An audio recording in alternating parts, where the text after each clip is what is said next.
देखिए, ये क्वेश्चन आपका है 3x+2 का होल स्क्वायर प्लस 3x-2 का होल स्क्वायर। इसको सरल करने के लिए a प्लस बी का होल स्क्वायर और a माइनस बी का होल स्क्वायर, इस दोनों फार्मूला को याद रखना होगा।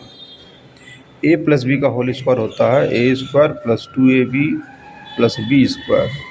a माइनस बी का होल स्क्वायर का होता है a square minus 2ab plus b square.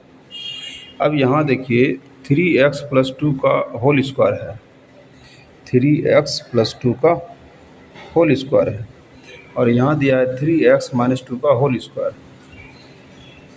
3x-2 का होल स्क्वायर। इसको हम लोग a मान लिए और इसको हम लोग b मान लिए, तो ये बन गया हमारा, इसको a मान लिया, इसको b मान लिया, तो ये बन गया a square plus b square plus 2ab यानी 6x हो गया।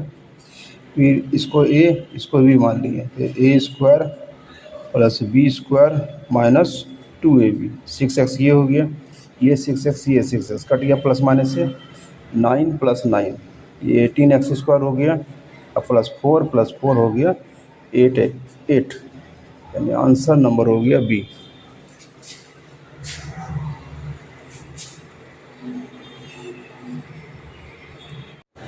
देखिए, यही आपका क्वेश्चन है 24 नंबर।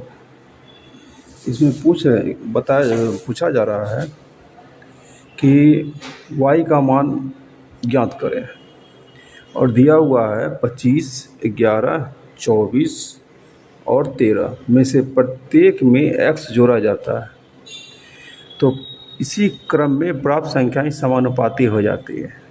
समानुपाती का मतलब है यदि a/b और c/d बराबर हो जाए तो हम लोग इसी को समानुपाती कहते हैं। इसको a/b को लिख सकते हैं a अनुपात b, और ये समानुपाती हो गया 4 गोविंदा 80/d। यहाँ पर क्या हो जाता है, ये अंदर का दोनों संख्या गुणनफल बाहर के दोनों संख्या गुणनफल के बराबर हो जाता है। हम लोग लिख सकते हैं AD बराबर BC। इसी सिद्धांत को यहाँ लागू करेंगे।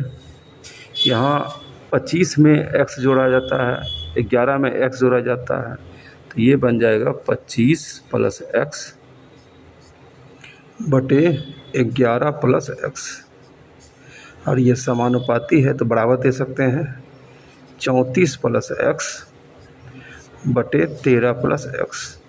सब में x जोड़ दिए और संख्याएं समानुपाती हो गई, 25 प्लस x बटे 11 प्लस x, 34 प्लस x बटे 13 प्लस x, यानी समानुपाती हो गया। इसका मतलब हो गया इतना बटे इतना, इतना बटे इतना, दोनों आपस में बराबर हो गया।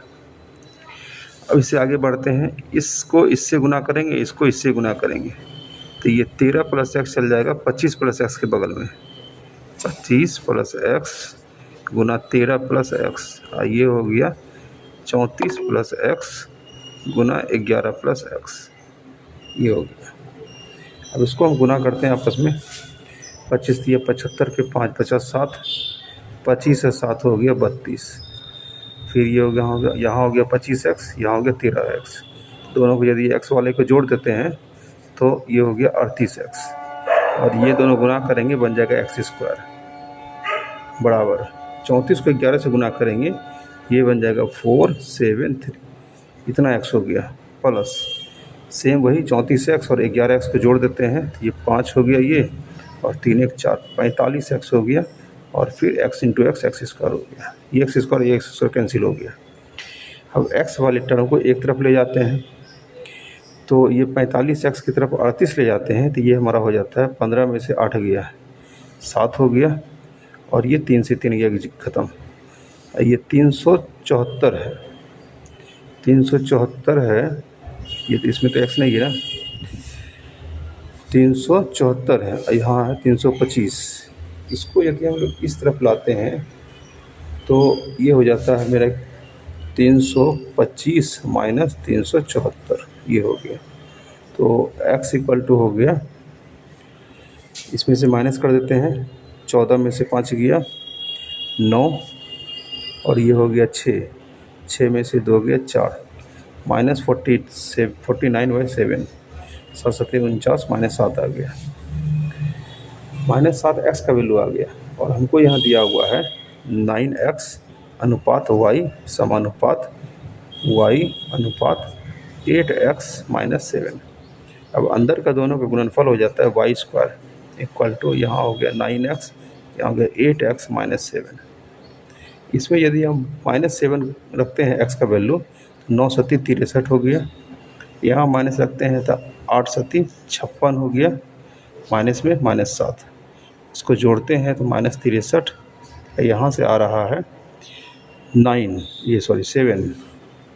7 और 6, 7 6 13 3 5 1 6 माइनस में आ गया। अब इसी को हम लोग लिख सकते हैं y² बराबर माइनस माइनस प्लस हो गया 63 और यहाँ हो गया y इक्वल टू 63। 63 का स्क्वायर हो गया था ना, डबल है तो 63 का स्क्वायर हो गया, यहाँ हो गया y equal to 63। Answer number हो गया सी।